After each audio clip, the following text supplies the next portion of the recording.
Doctor Jiju P Alex ഇപ്പോൾ ശ്രീ പൊടിപാറ ഉന്നയിച്ച ചോദ്യം അദ്ദേഹത്തിന് തന്നെ നാട്ടിലെ ഒരു കണക്കാണ് അദ്ദേഹം ചൂണ്ടിക്കാണിച്ചത്. അതിനങ്ങേക്ക് മറുപടി നൽകാം. അത് വളരെ വ്യക്തിനിഷ്ഠമായ ഒരു നിരീക്ഷണമാണെന്ന് ഞാൻ പറയൂ. കാരണം സ്വാഭാവികമായും ഇത്തരത്തിലുള്ളൊരു വലിയ പരിപാടി ആവിഷ്കരിക്കുമ്പോൾ നമുക്ക് എന്തെങ്കിലും മാനദണ്ഡങ്ങളുടെ അടിസ്ഥാനത്തിൽ അത് പരിശോധിക്കേണ്ടതായിട്ട് വരും. അവരെ തിരഞ്ഞെടുക്കുന്നതിനൊരു രീതി നമ്മൾ നിഷ്കർഷിക്കേണ്ടതായിട്ട് വരും. അപ്പോൾ അതിൻ്റെ ഭാഗമായി വളരെ വ്യാപകമായിട്ടുള്ള ചർച്ചയ്ക്കൊടുവിൽ ഗവൺമെൻറ് തീരുമാനിച്ചിട്ടുള്ള ചില മാനദണ്ഡങ്ങളുടെ അടിസ്ഥാനത്തിലാണ് ആൾക്കാരെ തിരഞ്ഞെടുത്തിട്ടുള്ളത്. ആ മാനദണ്ഡങ്ങളിൽ എന്തെങ്കിലും ഒന്നോ രണ്ടോ മാനദണ്ഡങ്ങൾ അല്ലെങ്കിൽ അതിലധികം മാനദണ്ഡങ്ങളിൽ അവർക്ക് ചിലപ്പോൾ എലിജിബിലിറ്റി ഇല്ലാതെ പോയതുകൊണ്ട് അവർ ലിസ്റ്റിൽ വന്നിട്ടുണ്ടാവില്ല. പക്ഷേ അത് ഈ മുഴുവൻ പരിപാടിയുടെ മഹത്വത്തെ തിരസ്കരിക്കുന്ന വിധത്തിൽ അത്തരത്തിലുള്ളൊരു പ്രസ്താവന ചെയ്യുന്നത് ശരിയാണെന്ന് എനിക്ക് തോന്നുന്നില്ല. കാരണം നേരത്തെ പറഞ്ഞതുപോലെ നമുക്കറിയാവുന്നതുപോലെ വിവിധങ്ങളായിട്ടുള്ള പ്രയാസങ്ങളും ദുഃഖങ്ങളുമൊക്കെ അനുഭവിക്കുന്ന മനുഷ്യരുടെ എണ്ണം ഒറ്റയടിക്കെല്ലാം കുറയും എന്നുള്ളതല്ല. മറിച്ച് അതിനുവേണ്ട ഇതുവരെ ഇന്ത്യയിൽ സ്വീകരിച്ചിട്ടില്ലാത്ത വിധത്തിലുള്ളൊരു പുതിയ മാതൃക, പ്രത്യേകിച്ച് അതിദാരിദ്ര്യരെ കണ്ടെത്തുന്ന ഒരു രീതിശാസ്ത്രം വികസിപ്പിച്ചെടുത്തു എന്നുള്ളതും, അതിനേക്കാൾ അപ്പുറം നമ്മളിതിനകത്തൊരു കാര്യം മനസ്സിലാക്കേണ്ടത്, അതിൻ്റെ രണ്ടാം ഭാഗത്തേക്ക് ഞാൻ കടന്നില്ല. നമ്മൾ ഇത്രയും നേരം ഇതിൻ്റെ ടാർഗറ്റിങ്ങിനെ കുറിച്ച് മാത്രമേ പറഞ്ഞത്, നമ്മൾ എങ്ങനെയാണ് ഈ നിർണയ പ്രക്രിയ നടത്തുന്നതെന്ന് മാത്രമാണ് പറഞ്ഞത്. പക്ഷേ അതിനുശേഷം എന്താ സംഭവിച്ചത്?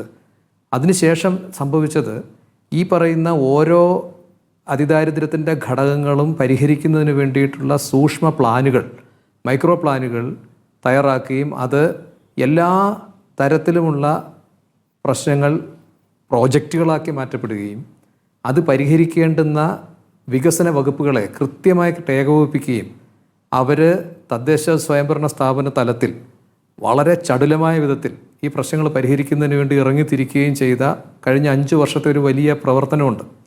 അതിനെ കാണാതിരുന്നുകൂടാ. നമ്മൾ ഇത്രയും നേരം ചർച്ച ചെയ്തത് മുഴുവൻ ഇതിൻ്റെ നിർണയ രീതിയെക്കുറിച്ചാണ്. ആ നിർണയ രീതിയെക്കുറിച്ച് വലിയ തോതിലുള്ള സംവാദങ്ങളാകട്ടെ, അതിന് കുഴപ്പമൊന്നുമില്ല. കാരണം കേരളത്തിലെ ഇന്ത്യയിലെ ദാരിദ്ര്യ രേഖ എങ്ങനെ നിർവചിക്കുക എന്നുള്ളത് സംബന്ധിച്ച് പോലും വലിയ സംവാദങ്ങൾ നടന്നുകൊണ്ടിരിക്കുകയാണ്. നീതി ആയോഗിന്റെ കണക്കിൽ തന്നെ കേരളം മറ്റു സംസ്ഥാനങ്ങളെക്കാൾ ഏറെ മുന്നിലാണ് ദാരിദ്ര്യ നിർമ്മാർജ്ജനത്തിന്റെ കാര്യത്തിൽ. അതിലൊന്നും തർക്കമില്ലാത്ത കാര്യമാണ്. പക്ഷേ ഡോക്ടർ ജിജു പി അലക്സ്, എല്ലാ കാലത്തും നമ്മൾ പറഞ്ഞുകൊണ്ടിരിക്കുന്ന ഒരു കാര്യമുണ്ടല്ലോ, കേരളം വ്യത്യസ്തമാണ്.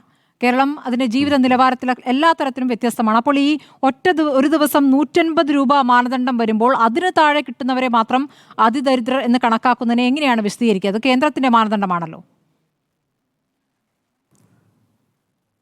അല്ല, അതുകൊണ്ടാണല്ലോ നമ്മൾ ഇതിനകത്ത് വ്യത്യസ്തമായ ഒരു രീതിശാസ്ത്രം എന്ന് ഞാൻ പറഞ്ഞത്. നമ്മളിവിടെ കേവലം ഒരു വരുമാനം എന്നുള്ളതിനപ്പുറത്തേക്ക് വരുമാനം വളരെ പ്രധാനപ്പെട്ടതാണ്. കാരണം വരുമാനത്തിന് മറ്റ് സാമ്പത്തികമായിട്ടുള്ള മറ്റൊരുപാട് മാനങ്ങളുണ്ട്. അവരുടെ ക്രയശേഷിയുടെ പ്രശ്നങ്ങളുണ്ട്. ഇതൊക്കെയുണ്ട്, പരിഗണിക്കേണ്ട എന്നല്ല ഞാൻ പറഞ്ഞത്. പക്ഷേ അതിനും അപ്പുറത്തേക്ക് മറ്റ് മാനങ്ങളെ കൂടി പരിഗണിച്ചുകൊണ്ട് നിരാശ്രയരായിട്ടുള്ള, നിരാലംബരായിട്ടുള്ള, ശയ്യാവലംബികളായിട്ടുള്ള, മാനസിക രോഗത്തിൽ അനുഭവിക്കുന്ന, ഒരു തരത്തിലും സമൂഹത്തിൻ്റെ മുഖ്യധാരയിൽ പ്രത്യക്ഷപ്പെടാൻ സാധ്യതയില്ലാത്തവരെയാണ് നമ്മൾ ലക്ഷ്യം വെച്ചത്. അത് വളരെ കൃത്യമാണ്. എനിക്ക് തോന്നുന്നു ബഹുമാനപ്പെട്ട മന്ത്രിയും അദ്ദേഹത്തിൻ്റെ പത്രസമ്മേളനത്തിൽ സൂചിപ്പിച്ചു എന്ന് എനിക്ക് തോന്നുന്നു. ഇതുവരെ നടന്നിട്ടുള്ള ഇതുമായി ബന്ധപ്പെട്ട് വന്നിട്ടുള്ള മുഴുവൻ രേഖകളിലും അതുതന്നെയാണ് പറഞ്ഞിട്ടുള്ളത്. അങ്ങനെയുള്ള ഒരു പറ്റം ആൾക്കാർ ഈ കേരളത്തിലുണ്ട് എന്ന് ആ ഗവൺമെൻറ് മനസ്സിലാക്കുകയും അവർക്ക് വേണ്ടി വളരെ സ്പെസിഫിക് ആയിട്ടുള്ള, വളരെ സ്പെഷ്യലൈസ്ഡ് ആയിട്ടുള്ളൊരു പരിപാടി ആവിഷ്കരിക്കുകയാണ് ഉണ്ടായത്. പക്ഷേ അത് നടപ്പാക്കുന്നതിന് വേണ്ടി ചെയ്തിട്ടുള്ള ഒരു രീതി, അത് നമ്മൾ അവലംബിച്ച ഒരു രീതി, അത് പ്രത്യേകം ശ്രദ്ധിക്കണം. നമ്മൾ ഒരു കാര്യം മനസ്സിലാക്കേണ്ടത്, ആദ്യം കുറേയധികം ആൾക്കാർക്ക് അവരുടെ ഐഡൻറ്റിറ്റി കാർഡുകൾ ഇല്ലാത്തതിൻ്റെ പേരിൽ ഒരു പ്രശ്നമുണ്ടെന്ന് കാണുന്നു. അവർക്ക് അതിവേഗം അവരുടെ ഐഡൻറ്റിറ്റി കാർഡ് കൊടുക്കുന്നതിന് വേണ്ടിയിട്ടുള്ള ഒരു പ്രവർത്തനം നടത്തുന്നു. വളരെ ചുരുങ്ങിയ സമയത്തിനുള്ളിൽ അവർക്ക് റേഷൻ കാർഡ് ഉൾപ്പെടെയുള്ള കാര്യങ്ങളെല്ലാം ലഭ്യമാക്കാൻ സിവിൽ സപ്ലൈസ് വകുപ്പ് ഉൾപ്പെടെയുള്ളത്, കേരളത്തിലെ എല്ലാ വകുപ്പുകളും ഈ കാര്യത്തിൽ സഹകരിച്ചു എന്നുള്ളതാണ്. അത് തദ്ദേശ ഭരണ സ്ഥാപനങ്ങളിലേക്ക് കൈമാറ്റം ചെയ്യപ്പെട്ടുള്ള 10-12 വകുപ്പുകൾ മാത്രമല്ല, ട്രാൻസ്പോർട്ട് വകുപ്പ്, ഹയർ എഡ്യൂക്കേഷൻ വകുപ്പ്, വിദ്യാഭ്യാസ വകുപ്പ് എന്നിങ്ങനെ തുടങ്ങി എല്ലാ വകുപ്പുകളും ഈ 64,000 കുടുംബങ്ങളുടെ പ്രശ്നങ്ങൾ എന്തൊക്കെയാണ് അവർക്ക് ഇടപെടാൻ കഴിയുന്നതെന്നുള്ളത് കണ്ടെത്തി അതിൽ ഇടപെട്ടു എന്നുള്ളതാണ്.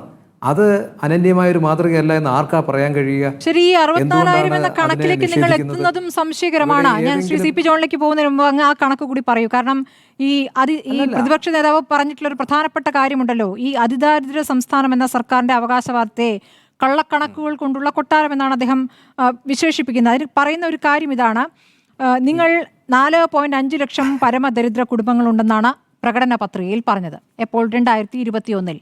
അതെങ്ങനെയാണ് ഒറ്റയടിക്ക് 64,000 ചുരുങ്ങുന്നത്? പ്രകടന പത്രികയിൽ പറഞ്ഞിരിക്കുന്നത് പരമദരിദ്രരാണെന്നാണോ ദാരിദ്ര്യമെന്നാണോ എന്ന് എനിക്കറിയില്ല. എന്തായാലും നമ്മുടെ പരമദരിദ്ര കുടുംബങ്ങളുടെ കണക്കാണ്. 14ാം പഞ്ചവത്സര പദ്ധതിയുടെ സമീപന രേഖയിൽ നമ്മൾ പറഞ്ഞിരിക്കുന്നത് 14ാം പഞ്ചവത്സര പദ്ധതിയിൽ ഈ പറഞ്ഞിട്ടുള്ള എക്സ്ട്രീം പോവർട്ടി എന്നുള്ളതാണ് നമ്മൾ പറഞ്ഞിരിക്കുന്നത്. എക്സ്ട്രീം പോവർട്ടിയുടെ കണക്ക് സത്യം പറഞ്ഞു കഴിഞ്ഞാൽ നമ്മുടെ കയ്യിൽ എങ്ങനെയാണത് നമ്മളതിനെ പരിഗണിക്കുന്നുള്ളതിനെ ആശ്രയിച്ചിരിക്കും. അപ്പോൾ ഇപ്പോൾ നമ്മൾ പറഞ്ഞിരിക്കുന്നത് വിവിധ ഘടകങ്ങൾ കൊണ്ട് എക്സ്ട്രീം പോവർട്ടിയുടെ ഒരു ഡെഫിനിഷനാണ് നമ്മളിവിടെ സ്വീകരിച്ചിരിക്കുന്നത്. അതിൻ്റെ ഒരു ചട്ടക്കൂടിലാണ് നമ്മളിത് ചെയ്തിരിക്കുന്നത് എന്നുള്ളത് മനസ്സിലാക്കണം. അപ്പോൾ അതുകൊണ്ട് ഈ തരത്തിൽ പ്രയാസം അനുഭവിക്കുന്നവരെ മാത്രം ലക്ഷ്യം വെച്ചിട്ടുള്ളതാണ് എന്ന് വീണ്ടും വീണ്ടും വീണ്ടും ഈ പറയുന്ന ഞാൻ എല്ലാ രേഖകളിലും നമ്മൾ ആവർത്തിച്ച് പറഞ്ഞിട്ടുള്ളതാണ്. ദാരിദ്ര്യം പൂർണ്ണമായിട്ട് ഇല്ലാതാക്കി എന്ന് ആരും അവകാശപ്പെട്ടിട്ടില്ല. അതൊരു വാദത്തിന് വേണ്ടി പറയാന്നുള്ളതിനപ്പുറത്തേക്ക് അത് വാസ്തവവിരുദ്ധമാണ് എന്നാണ് പറയാനുള്ളത്. ഇതിൻ്റെ